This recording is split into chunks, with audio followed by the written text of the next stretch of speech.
Ipapakita ko sa inyo mga kasimple ang update ng aking garden. O, diba? Charot! So, nakapag-plant na talaga tayo ng puno.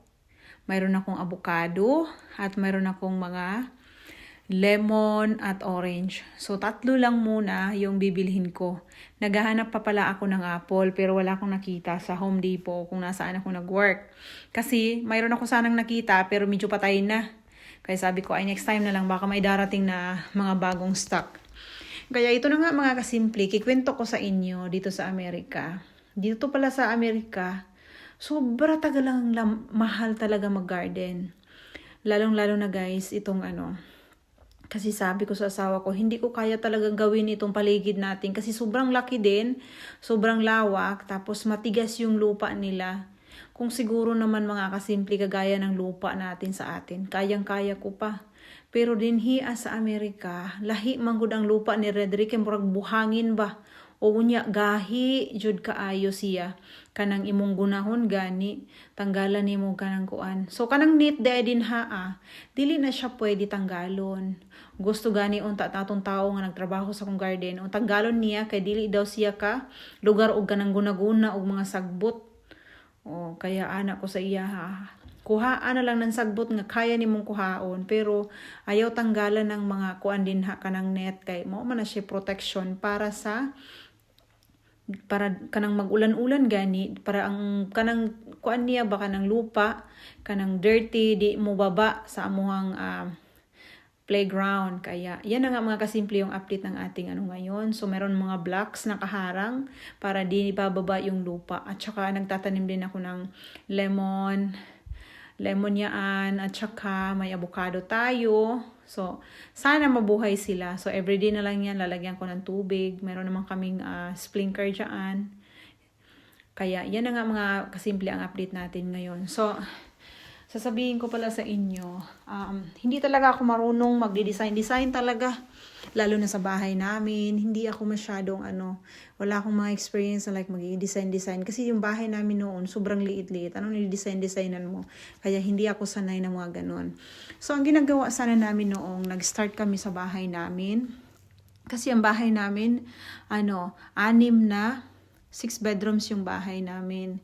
Kaya ginagawa ko sa asawa ko, talagang sabi ko, paano na to hindi ko to kaya. Mag-isip-isip ako ng gagawa ng kurtina, mag-iisip ako ng kung sino yung magdi-decorate, magdi-design, parang ganun. So, ang ginagawa namin mga kasimple, nag-hire sana kami ng magsukat ng gagawa ng kurtina namin. Sinusukat na, nag-hire ang asawa ko ng commercial, yung taga-sukat talaga, tapos sa kanila na yung mga tela, ganon, sila nang magtaod sa mong kurtina, sila nang tanan, lahat-lahat sa kanilang mga materials. So, ang binigay sa amin na presyo is nasa mga $24,000. So, aabot yun ng mga 1.3 million sa Philippine money natin. O kaya, sabi ko sa kanya, wag na talaga niyang pa. So, ang ginagawa ko mga kasimple, dinahadahan-dahan ko, nag-iisip ako, sabi ko, maghahanap na lang ako ng mga mura lang na kurtina. So, yung kaibigan ko, tinulungan niya ako. Sabi ko, bigyan mo ako ng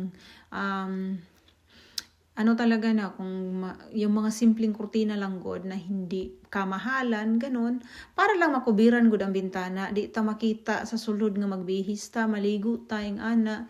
Basta ako alang simple ra jud kaayo. Di wala ako nagaanong sa pakanindot anong kurtinahan na nganong moabot man milyon. Mangita na lang ko og magtaod ana nga taudanan sa kurtina. Unya, mangita kog baratong kurtina, maura magihapon sa mahal o barato. Kaya mo ginako ang gikuan mga kasimple nga agoy.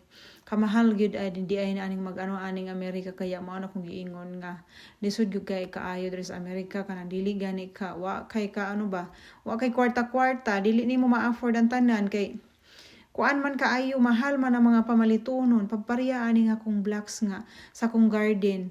Gamay ra gani ni nga trabahoon. Pero ni gasto pag yun gihapon mi og dako-dako ani. Nasa mga 3,500. Sobra among nagasto ani mga kasimple. Kaya makaingon na lang jud ko. Kung wa siguro niya akong kanuaw, di gyud na ako ni kaya.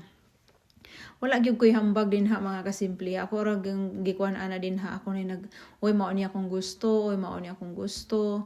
Pero ang nag-suggest din ha sa bato kanang kilid-kilid din ha akong bana. Ingon siya, pabutangin ni kuan diri ma kanang bangan-bangan ba ayan. Kaya gibutangan na mo design nga mga kilid-kilid at least nindot siya tan-awon, di ba? So kanang net din ha, dili na siya pwede tanggalon para protection na siya, dili mo baba ang yuta. Kanang yuta nila ba dari kay buhangin jud kaayo, kanang dili gani nimo maguna-guna or dili nimo makatkatan, gusto ka magtanom-tanom. Kung gusto ka magtanom din ha, bangagan nimo siya og dako unya butangan nimo og soil bago nimo butangan og plants, so di ba? Unsaon na lang kung gahi kaayo. Pero yung gahi ng lupa din ha ang mga kasimple, kaya sabi ko sa asawa ko, dili na nako ni kaya. So next week again mga kasimple, ako ning tanomon sa gilid-gilid, siguro kaya na nako ni tanomon. Naman ko'y bara, na ako'y pala, tanan, gipalitan ko sa kumbana og materialis para daw nako gamiton og tanom. Nakalimtan jud nako na ipatanom sa mga tao, kaya okay ra na kaayo mga kasimple. At least, na nako'y tanumanan pod sa likod, sa akong mga seedlings. So magdahan-dahan ako pang patubo sa akong mga seeds. Kaya mao ni gyud ang kinabuhi ng mga kasimple nga mahilig ka magtanom, maglibog jud ka. Unsa na akong buhaton ani. Siguro pareha na tong kanang sa tuwa nga mga soil gani, pareha sa tunga lupa. Basig singgulan ra jud nako ni, pero gahi kaayo ang lupa diri sa Amerika.